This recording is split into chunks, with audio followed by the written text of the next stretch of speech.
ये कहानी है चार दोस्तों की, जिनमें से तीन थे मूर्ख विद्वान और एक था विद्वान।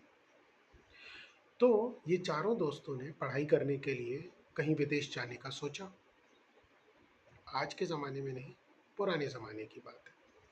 तो इन लोगों ने सोचा कि अब हमें अगर विदेश जाना है तो हमको इस जंगल के रास्ते से जाना पड़ेगा। चारों मित्रों ने जाने की सोची। अब रास्ते में इन चारों को एक शेर की मरी हुई हड्डियां और इधर-उधर बिखरे हुए मांस के टुकड़े मिले। अब जैसा कि मैंने बताया, चार में से तीन जो हैं वो मूर्ख विद्वान थे, तो उनके पास काफ़ी ज़्यादा विद्या तो थी, लेकिन उन्होंने क्या सोचा, उनमें से एक ने अपनी शेखी बघारने के लिए बोला कि मैं जो हूँ इस शेर की सारी हड्डियों को एक साथ लाके और फिर से शेर का स्केलेटन बना सकता हूँ। सबने कहा वाह, ये तो कमाल हो जाएगा, अगर ऐसा है तो कितना बुद्धिमान व्यक्ति है। उसने कर दिया।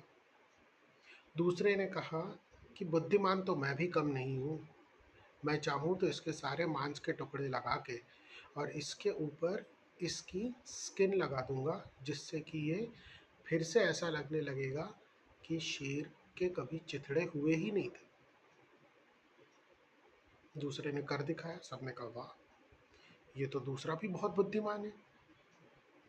तीसरे ने कहा कि मैं तो इसमें जान फूंक सकता हूँ, तो लगेगा ही नहीं कि शेर कभी मरा था। चौथे मित्र ने कहा ये तुम लोग क्या कर रहे हो, अगर ये शेर जीवित हो गया तो ये तो हम लोगों को खा जाएगा। तुम लोग अपनी बुद्धिमानी दिखाने के लिए ऐसी मूर्खता मत करो। उसके समझाने के बाद भी तीसरे मित्र और बाकी दोनों मित्रों ने कहा कि ये तो मूर्ख है, इसके कुछ समझ नहीं आता है और ये खुद कुछ नहीं कर सकता है, इसीलिए हमें ऐसा बोल रहा है। चौथे मित्र ने कहा कोई बात नहीं, अगर तुमको ऐसा करना है तो पहले मुझे पेड़ पे चढ़ जाने दो।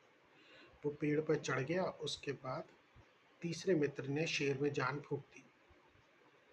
जैसे ही शेर में जान आई, सारे मित्र वाह वाह करने लगे और कहने लगे कि देखा, ये होती है असली बुद्धिमानी। हम लोगों ने अपनी बुद्धिमानी का परीक्षण दिया और एक मरे हुए शेर को जीवित कर दिया। पर शेर तो शेर, जैसे ही जीवित हुआ फौरन तीनों पर हमला किया और तीनों को वहीं मार दिया। और जो चौथा उनका मित्र पेड़ पर बैठा हुआ था, वो बच गया।